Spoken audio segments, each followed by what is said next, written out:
안녕하세요. 워런 버핏처럼 매일 신문을 박준모와 함께 읽으면서 투자의 고수가 됩시다. 웜의 신박 오늘 6월 2일 금요일 순서입니다. 금요일은 또 책을 소개해드리는 시간인데 2019년 코로나가 있기 전에 저희 형님이 유튜브를 보면서 경제 공부를 되게 많이 하시거든요. 중국에서 연락이 왔는데 상승미소라는 채널을 한번 보러 갔고 그러는 거예요. 그래서 제가 이미 보고 있습니다. 그랬었죠. 그 저랑 좀 그 매크로 분석하시는 게 좀 비슷한데 과거의 사례 이런 거 가져오셔가지고 근데 저보다 훨씬 더 디테일하게 예, 그 분석을 해주셔가지고 제 스타일하고 비슷한데 제가 분석을 하려고 하거나 분석하고 싶은 걸 미리 다 이렇게 분석을 아주 꼼꼼하게 해주시니까 2019년도에도 상당히 제가 꼬박꼬박 챙겨 봤었거든요. 그 이명로 대표님이신데 저번에 식사합시다에도 그래서 한번 모셨었는데 책이 나왔더라고요. 그 책 제목이 근데 주식책이 아니라 영업의 신이에요. 영업의 신. 세상의 모든 파는 사람들을 위한 영업 내비게이션이라고 되어 있고요. 그 주훈 이분이 요즘 굉장히 많이 나오시는 분이신데 추천사 글을 써주셨었네요. 고객에게 마음을 얻는 방법, 좋은 질문을 하는 방법, 공감과 칭찬을 통한 대화법, 스토리텔링을 통한 상담 기법 등 현재 내가 사용하는 모든 것들을 그에게서 배웠다. 이 책을 한마디로 정의하자면 영업의 교과서이자 비즈니스를 하는 모든 사람의 필독서이다. 왜냐고? 이 책은 무언가를 파는 방법이 아닌 상대방이 스스로 사고 싶게끔 만드는 모든 과정을 다루고 있기 때문이다. 이분이 2023년 한국 MDRT 디비전 부회장이라고 되어 있는 거 보니까 주현인가? 그 경제에 자주 나오시는 그분은 아니시네요. MDRT면 그 밀리언 달러인가 그 그룹을 얘기하는 것 같은데요. 보험사에서 그죠? 완전히 상위 그 세일즈로 누릴 수 있는 MDRT. 네, 대충 그런 것 있잖아요. 제가 잘 정확하게 잘 그쪽을 잘 몰라가지고 네, 그분이 이렇게 해주셨네요. 영업은 파는 것이 아니라 사는 것이다. 실패하는 영업자는 판매에 초점을 맞춘다. 성공하는 영업자는 고객에 초점을 맞춘다. 네, 이거는 진리인 것 같아요.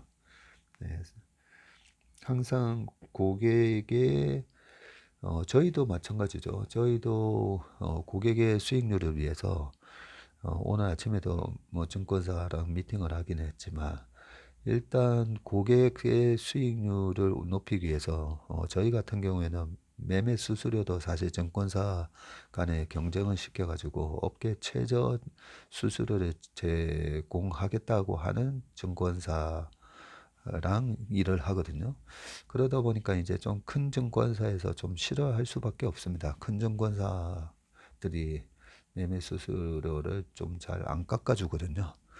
안 깎아주다 보니까 그 수수료가 저희한테 뭐 10원도 오는 게 없지만 그 수수료가 결국은 고객의 수익률을 갉아먹는 비용이다 보니까 일단 모든 원칙은 고객의 이익에 도움이 되냐 안 되냐 그 원칙으로 저도 경영을 하고 있는데 네, 판매에 초점을 맞추는 게 아니라 고객에 초점을 맞춰야죠. 금융상품도 마찬가지라고 생각합니다. 우리 업계에 증권사든 은행이든 그 판매를 할 때 보면 캠페인이 걸려서 판매하는 상품 중에는 괜찮아 보이는 상품도 가끔씩 있기는 하지만 저거는 너무 이제 판매를 위한 그런 금융 상품이다라는 생각이 들 때도 있거든요.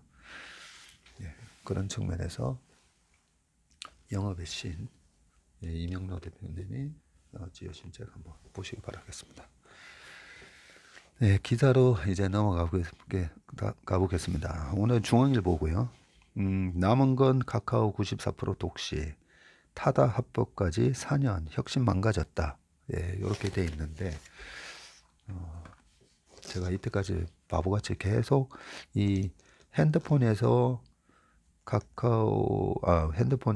이 카카오 톡방에다가 어떤 기사를 할지 올려놓은 다음에 이 안에서 막 뉴스 기사를 왔다 갔다 하다 보니까 되게 불편했는데 그냥 이렇게 화면에다가 기사를 띄워놓으니까 훨씬 편한 것 같더라고요. 혁신이 두려운 기득권의 편에 선 정치인들은 법을 바꿔서 혁신을 주저앉혔다.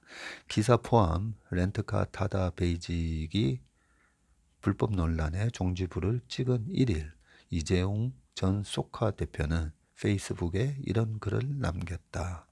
이날 대법원은 이재용 전 소카 대표와 박재욱 전 VCNC 대표, 소카와 VCNC 법인의 여객 자동차 운수사업법 위반 협의에 대해서 검찰의 상고를 기각하고 무죄를 확정했네요. 서울 개인 택시조합 등 택시업계가 타다 베이직은 불법 콜택시라며 검찰에 고발을 했었네요. 2019년 10월 기소 이후 3년 8개월 만에 이렇게 무죄 판정이 나왔네요. 이게 대법원까지 올라가서 이렇게 시간이 오래 걸렸다 그죠? 네, 그 사이에 무슨 혁신이라는 거는 굉장히 시간 싸움인데 3년 8개월 걸렸으면 결국은 어떻게 보면 무죄로 나왔지만 이걸 검찰에 고발한 입장에서는 성공한 거나 마찬가지다 그죠? 이 전 대표는 같은 글에서 혁신 동력을 가로막은 기득권을 성토했다. 그는 혁신을 만들어내는 기업가를 저주하고 기소하고 법을 바꾸어 혁신을 막고 기득권의 이익을 지켜내는 일은 이번을 마지막으로 더 이상 없어야 한다며 그게 이번 판결을 통해 우리 사회가 얻을 수 있는 유일한 교훈이라고 했다. 당시 타다 대표였던 박재욱 현 소카 대표도 그때 당시에 타다 대표였었네요. 페이스북을 통해서 무죄가 됐다고 해서 새로운 시장을 개척하고 혁신했던 그때의 타다가 돌아오진 못한다며 지금도 사회 곳곳에서 제2의 타다 사건들이 계속 발생하고 있다. 새로운 산업과 방식을 만들고자 했던 기업가의 노력이 좌절되지 않는 사회가 됐으면 한다고 말을 했습니다. 이재용 대표와 박재욱 대표의 사진이 나오는데 이재용 대표가 아마 86학번이시죠 아마. 스타트업계는 환영하지만 더 이상은 안 된다. 대법원 판결이 알려지자 벤처 스타트업계는 일제히 환영 입장을 발표했는데요. 벤처기업협회는 이번 판결은 기술 발달로 앞서가는 서비스를 법이 쫓아가지 못해서 기득권과 충돌할 때 전통적 사고방식에 기반해서 판단하는 게 혁신산업에 얼마나 큰 악영향을 주는지 보여주는 대표 사례로 남을 것이라고 꼬집었고요. 2070개 스타트업이 가입한 코리아 스타트업 포럼도 성명서를 통해서 타다는 불법이란 수사기관의 낙인과 타다 금지법 시행으로 이미 시장에서 사라졌다. 타다 사례가 반복되지 않도록 정부와 국회의 적극적인 지원과 관심을 촉구한다고 당부했다. 무죄인데 이미 멈춘 모빌리티 시계라고 그 뒤에 기사들이 쭉 나와 있고요. 마지막에 방관하는 정부 제2의 타다 또 나오나 라고 되어 있고요. 스타트업계는 여전히 타다 트라우마에 시달리고 있고 창업가들의 새로운 시도가 기존 구산업의 직역 단체 이해와 충돌할 때마다 타다 베이직처럼 갈등 끝에 소멸 수순을 밟을까 걱정하는 거. 현재 비대면 의료, 닥터나우, 변호사 광고, 로톡이나 세무중개 3.3 등의 각종 분야에서 스타트업과 기존 사업자들 간의 갈등이 끊이지 않지만 정부는 방관하고 있다. 익명을 요구한 한 스타트업 관계자는 스타트업이 말하는 혁신은 기존 시장의 문제를 해결하는 것이라 갈등이 있을 수밖에 없다면서 그 과정에서 기득권에 찍히고 갈등하다 결국 제2의 타다가 될 거란 트라우마가 넓게 퍼져 있다면서 건강한 스타트업 생태계를 위해서 산업의 역동성을 위해 국회나 정부의 적극적인 관심이 필요하다고 당부했다라고 합니다. 우리가 이게 기준이 좀 있어야 될 것 같아요. 미국 같은 경우에는 어떤 새로운 산업이 태동을 할 때 혁신 기업이나 혁신 기술이 태동할 때 말 그대로 혁신의 가장 핵심은 생산성을 향상시키는 거잖아요. 효율성. 예, 효율성을 높여주는 기술이냐라고 했을 때 옛날에 이제 마차에서 자동차로 넘어올 때라든지 미국 같은 경우에도 택시에서 우버로 넘어가고 공유 경제에서 에어비앤비가 되면서 이제 호텔들이 되게 반대했었잖아요.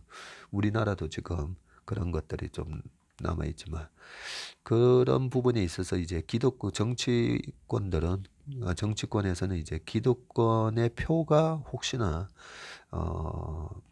등을 돌릴까 그걸 두려워서 해서 못하는 부분이 많지 않습니까?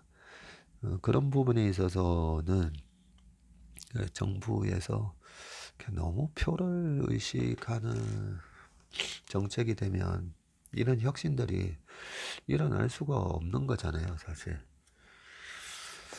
그래서 우리 삶을 윤택하게 해주고 우리 삶을 더 효율적이라는 말은 코스트가 줄어든다는 말이잖아요. 아니면 같은 코스트로 훨씬 많은 아웃풋이 나오는 걸 얘기하는 건데 그 코스트에 있어서 가장 큰 부분이 시간이라고 저는 생각합니다.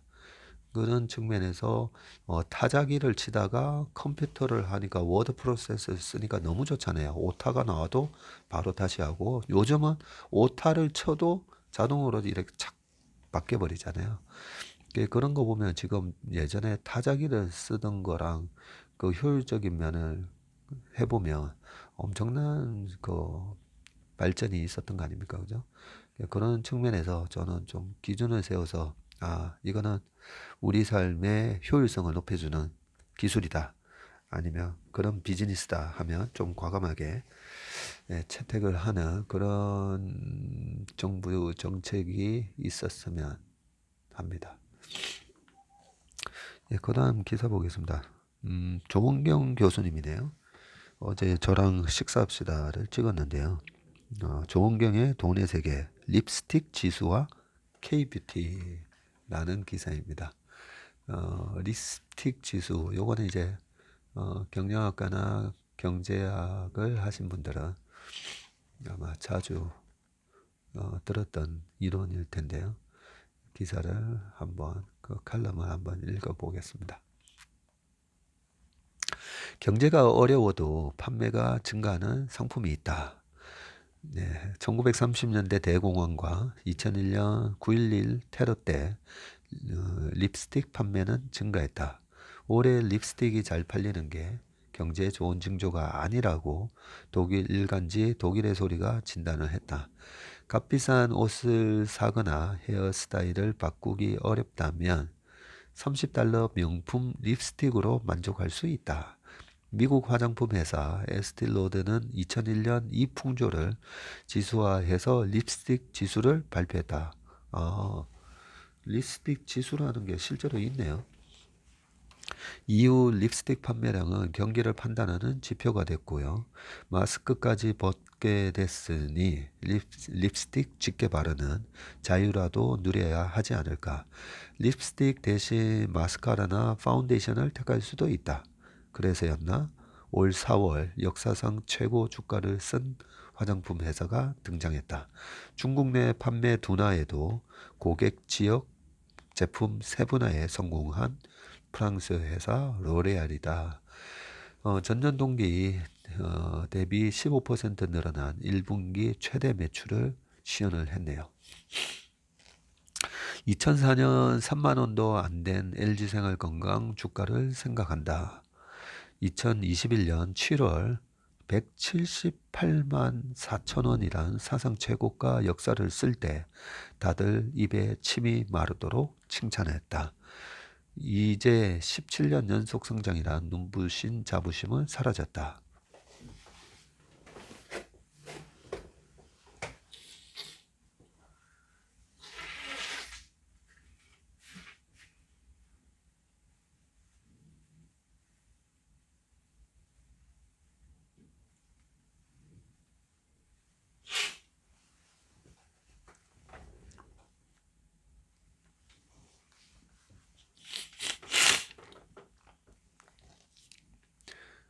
(1분기) 화장품의 중국 수출액은 급락했다. 혹자는 2014년 이후 K뷰티의 성장을 견인했던 중국 모멘텀과 헤어질 결심을 해야 한다고 주장한다.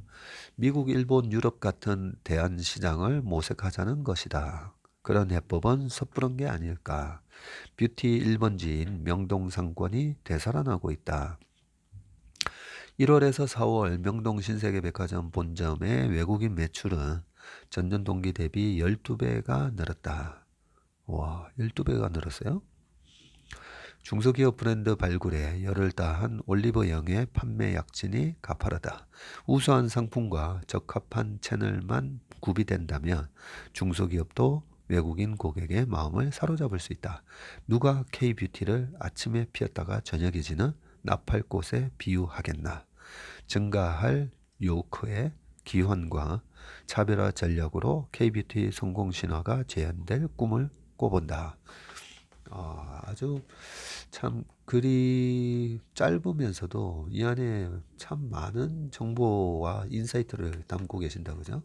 1930년 대공황 때부터 얘기를 해서 지금 현재 로레알 주가가 신고가를 내는 것부터 그리고 우리나라 지금 LG생활건강 아모레퍼시픽 다 큰 폭으로 빠졌는데 명동 얘기를 하셨는데 여기서 하나 조금 첨언을 해드리면 주가가 많이 빠졌잖아요. 그리고 중국 의존도도 높은 것도 사실이었고 이런 사례가 주식시장에 있나라고 보면 자동차가 딱 그렇죠.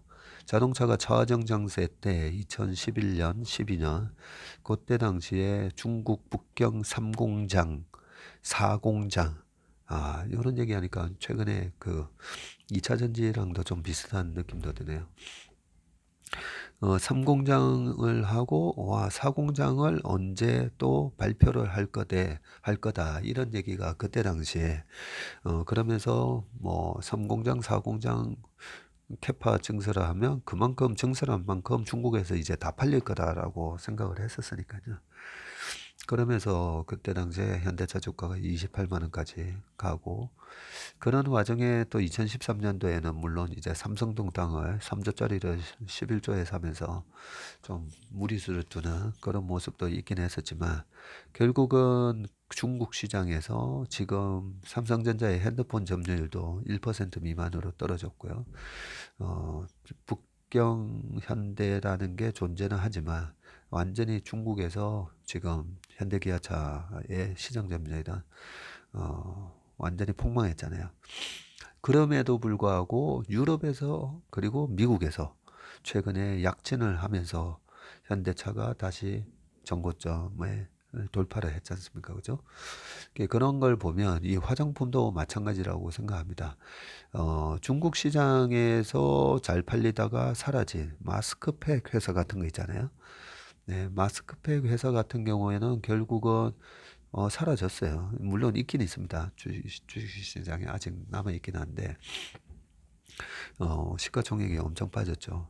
그렇다면 LG생활건강이나 아모레퍼시픽이 우리나라 자동차 결국은 미국하고 유럽 시장에서 다시 선전하면서 올라온 것처럼 미국 시장에서 선전을 하고 있나라고 보면 좀 이따가 이제 수출 동향에 대한 기사를 제가 읽어 드릴 건데 그동안의 수출 동향을 보면 계속 화장품이 미국 쪽에서 유럽 쪽에서는 고성장을 또 하고 있어요. 그런 걸 보면 자동차가 나중에 다시 주가가 중국에서의 폭망 때문에 주가가 빠졌다가 결국은 중국 시장에서 회복을 하지 못했지만 유럽이라든지 미국 시장에서 선전하면서 올라오는 그런 그림이 예, 화장품 주식에서도 재현되기를 저도 바랍니다. 그 다음 기사가 바로 이 수출 동향에 대한 기사입니다. 5월 무역 적자 1년 만에 최저치 자동차가 구원투수라고 되어 있거든요.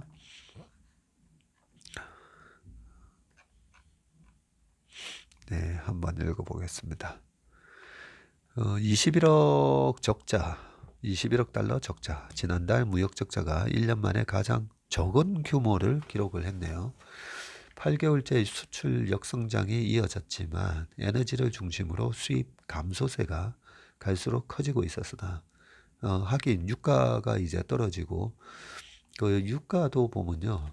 계약 시점하고 실제로 인도되는 시점, 수입되는 시점하고의 그 차이가 유조선에 어마어마한 그 기름을 실어서 오는 데까지 시간도 걸리고 그래서 약간 시차가 있습니다. 유가가 떨어진 거에 대한 부분이 수입에 이래 잡히는 게 지금 유가가 이제 70불도 깨져 있잖아요. 그러면 갈수록 무역 수지 적자는 줄어들 거고 반도체는 반대로 또 회복되는 그림이 하반기에 진행될 거니까요.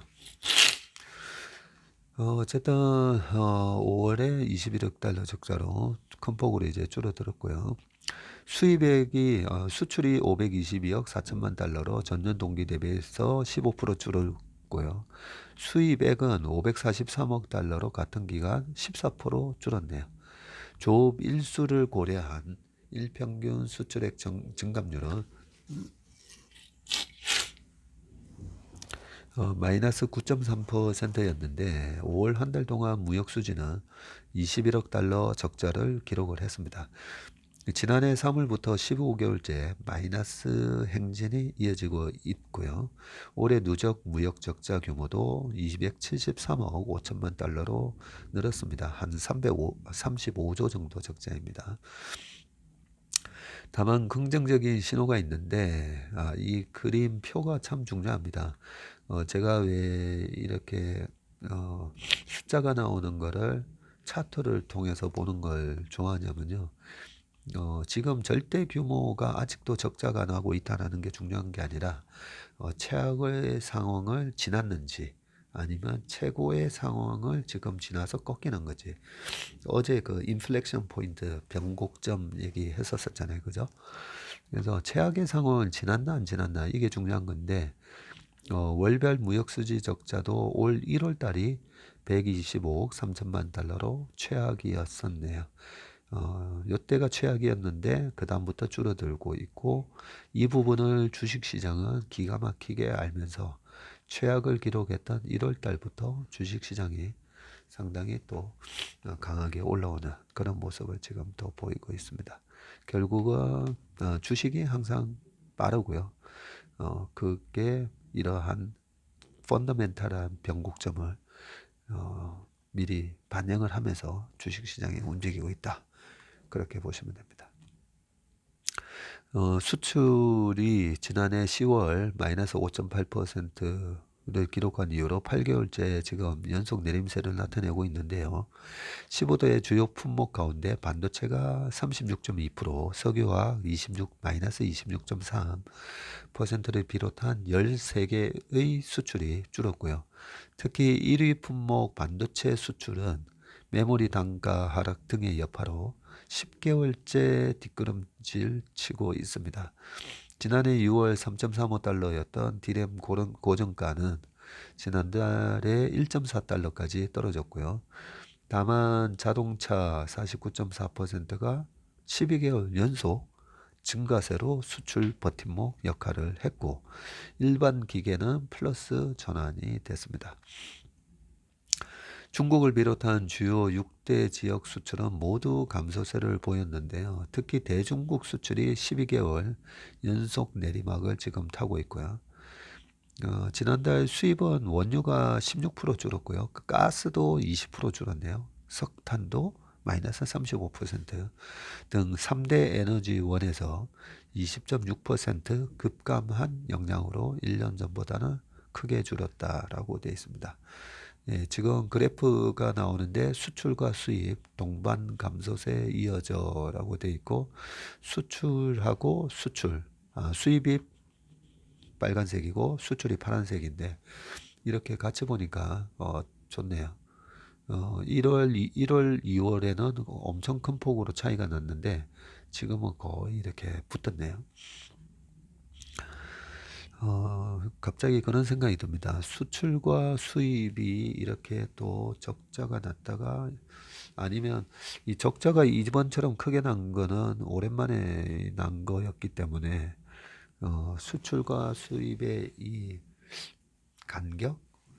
간격이 결국은 무역 수지니까 무역 수지를 가지고 주식하고의 상관관계를 그려보면 어떨까 싶은데 그거 제가 해봤었는데 기억이 잘 안 나네요. 지난해 러시아 우크라이나 전쟁으로 급등했던 국제 에너지 가격의 하향 안정세 때문이고요. 에너지 외에 반도체, 철강 등 원부자재 수입도 하락을 했고요. 월별 수입 감소율이 3월에는 마이너스 6.4, 4월에는 마이너스 13.3을 거쳐서 지난 5월 달에는 마이너스 14% 이렇게 줄어들면서 줄어든 수입이 무역 적자 확대를 막아주는 셈이다라고 되어 있습니다. 이에 따라 3분기 중에 수출 수입 동반 감소로 인한 월간 무역 흑자 전환 전망에 힘이 실리고 있고요. 장성식 한국무역협회 동향분석 실장은 당분간 수익 감소가 이어지면서 오는 8에서 9월께 무역 수지가 흑자로 돌아설 것으로 본다. 향후 무역 전선의 최대 변수로는 수출 반등 시기가 꼽히는데 올해 하반기 수출은 전년 동기 대비해서 5.2% 줄어들 것으로 예측이 되어 있고요. 주요국 경기 회복 지연 등으로 상저하고 기대가 흔들리는 것이다 라고 되어 있습니다. 양준석 카톨릭대 교수는 연초 예상했던 것보다 반도체 경기 반등이 늦어지는 상황이고 결국 반도체가 수출 회복의 관건이 될 것이며 정부가 내세운 수출 플러스 목표는 수정해야 할 듯하다고 얘기를 했다고 합니다. 예, 그 다음 기사는 긴축 숨 고르기 미연준 금리 인상 건너뛰나. 예. 최근에 그 금리가 다시 반등이 들어가면서 조금 걱정을 했거든요. 또 어제 부채 한도 협상이 이제 타결이 되면서 그러고 나서 또 미국 정부가 채권을 또 대규모로 찍게 되면 채권의 물량이 쏟아지고 그러면 수요와 공급의 원리에 의해서 공급이 늘어나면 가격은 떨어지는 거잖아요. 그러면 채권 가격이 떨어진다는 말은 금리가 올라가는 거잖아요. 그런 거에 대해서 조금 우려를 얘기하는 분들도 계시고 저도 그거는 그럴 수도 있겠네 해서 저도 걱정을 좀 하고는 있는데 다행히 금리가 떨어지는 모습을 보이고 그 부분이 지금 최근에 이제 페드 와치에서 금리 인상을 이제 못할 것 같다라는 분위기가 지금 나오고 있습니다. 한번 읽어보겠습니다. 이청용 한국은행 총재가 1일 서울한국은행 별관에서 팬데믹 이후의 정책과제라는 주제로 열린 BOK 국제 컨퍼런스에 참석해서 대담하고 있는데 왼쪽부터 이청용 총재님 그리고 중간에가 나라야나 코타 교수, 토마스 사전트 교수님 뭐 이렇게 세 분이 앉아 계시네요. 페드 고위 인사들이 이달 13일에서 14일 열리는 FOMC 회의에서 기준금리를 동결할 수 있다고 시사를 했고요. 다만 금리 인상을 중단하는 것이 아니라 잠시 쉬어가는 것이라면서 하반기 추가 인상 여지를 넘겼다. 그래서 스킵이라는 표현을 쓰더라고요. 채플미 아침에 하다가 이 스킵이라는 표현을 썼다고 합니다. 페드 차기 부의장에 지명된 필립 제플슨 이사는 워싱턴 DC에서 열린 금융부문 정책과제에 관한 연례 컨퍼런스에서 6월 기준금리를 현 수준으로 유지할 가능성에 무게를 실었네요. 그는 금리를 유지한다는 결정이 나오더라도 최종금리에 도달했다는 뜻으로 해석해서는 안 된다면서 동결, 그러니까 동결이면 포즈인데 포즈가 아니라 건너뛰기, 스킵이라고 표현을 했다고 합니다. 지금 여기 표가 나오는데 미국 실질금리와 장기평균 성장률 추이가 나오고 있네요. 장기평균 성장률 추이가 2004년에서 2008년 이때는 2.7%였고요. 지금은 2% 이렇게 되어 있습니다. 그리고 실질금리가 이 평균 성장률 근처까지 갔다가 다시 밀리고 그랬었네요. 2007년 이때도 장기 평균 성장률에 다다랐을 때가 2006년에서 7년 이때 당시 이제 페드가 금리를 5.25까지 올려서 멈췄을 때인데 멈춘 이유가 이 장기 평균 성장률에 딱 다다르니까 그때서야 멈췄었던 거네요. 그러면 지금도 이 장기 평균 성장률이 2%인데 이번 코로나 때 실질금리가 마이너스 1% 밑으로 떨어졌다가 최근에 실질금리가 거의 2% 근처까지 와 있네요. 보니까 1.5 정도 한다고 그죠. 이날 패트릭 하커 필라델피아 연은 총재도 금리 동결을 지지하는 발언을 했습니다. 올해 FOMC 회의에서 투표권이 있는 그는 분명히 이번 회의에서 금리 인상을 건너뛰는 것을 고려하는 진영에 있다고 했고요. 5월 고용지표가 내 마음을 바꿀 수도 있다면서 최종 결정까지 경제지표를 면밀히 보겠다는 단서를 달았습니다. 두 인사의 비둘기적 발언은 그동안의 고강도 긴축을 숨고르게 하면서 정책 효과를 살피겠다는 취지로 풀이된다. 네, 샤워실의 바보가 되지 않기 위해서는 일단은 이제 경기를 어느 정도 쿨다운하기 위해서 찬물을 확 지금 이렇게 샤워기를 돌려놓은 거잖아요. 이렇게 돌려놨으면 찬물이 수도관을 통해서 이제 나올 때까지 기다려봐야 되니까 한번 기다려보겠다는 취지라고 합니다. 이에 시장의 6월 금리 전망은 빠르게 방향을 틀었고요. 두 인사의 발언 이후에 시카고 상품거래소 CME에서 이 페드워치에서는 6월 기준금리 동결 전망이 70% 수준으로 확 올라왔습니다. 오늘 아침에는 거의 80% 수준까지 올라온 것 같더라고요. 이날 미 노동통계국이 4월 9인 구직 보고서, 졸트 보고서 어제 발표가 나왔죠. 이때만 하더라도 기준금리 0.25%포인트 인상을 오히려 예상하는 비율이 70%였는데 오히려 동결이 70으로 80으로 지금 확 올라왔습니다. 한미 기준금리 추이 표가 또 잘 나와 있죠. 이번에 금리 인상은 우리가 먼저 했었습니다. 그래서 이창용 총재께서가 이때는 이창용 총재께서 취임하시기 전이었나요? 어쨌든 한국은행이 페드가 금리 인상을 작년 3월 달에 하기 전에 우리는 미리 했습니다. 미리. 그래서 우리가 지금 보시는 게 이제 빨간색이 한국인데 한국이 먼저 0.75, 1, 1.25, 1.5 이렇게 쭉쭉쭉쭉 올렸었고요. 페드가 뒤늦게 올리면서 25bp, 50bp, 그 다음에 75, 75, 75 4번 하고 뭐 이러면서 지금은 5.25가 돼 있고 국내는 3.5, 3번 연속 동결하면서 동결하는 것도 우리가 좀 더 빠르다 그죠? 선제적으로.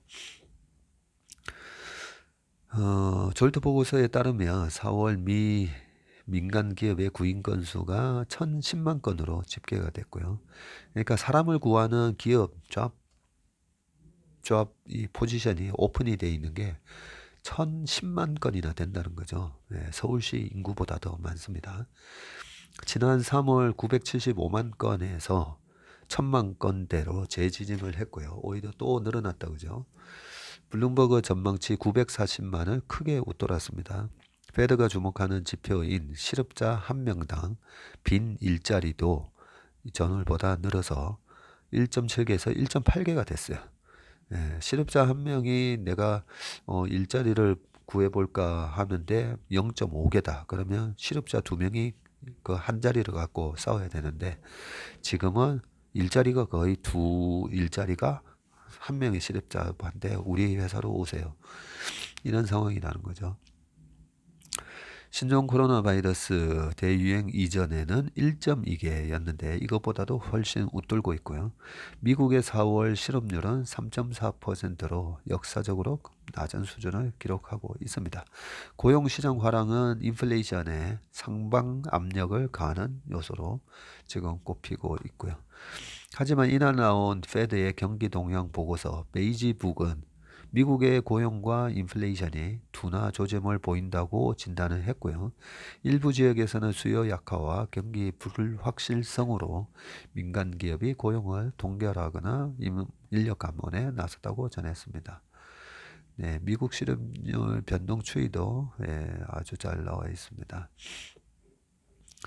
이와 관련 1일 한국은행이 팬데믹 이후의 정책 과제를 주제로 개최한 BOK 국제 컨퍼런스에서 실질금리가 성장률을 지속적으로 밑도는 장기 저성장 국면에서는 물가를 잡기 위해서 세입 확대나 이전 지출 축소 등을 활용해야 한다는 주장이 나왔습니다. 여기서 실질금리라는 단어가 나오고 괄호 열고 아주 친절하게 설명이 되어 있습니다. 실질금리는 명목금리에서 물가 상승률을 빼줘야 됩니다. 요거는 명목금리를 우리가 대문자 R로 쓰거든요. R은 실질금리 소문자 R 플러스 기대 인플레이션, expected inflation. 요렇게 이제 공식을 외우고 계시면 그러면 실질금리 스몰 r은 대문자 R에서 기대 인플레이션을 넘겨와서 빼주면 되죠. 그죠?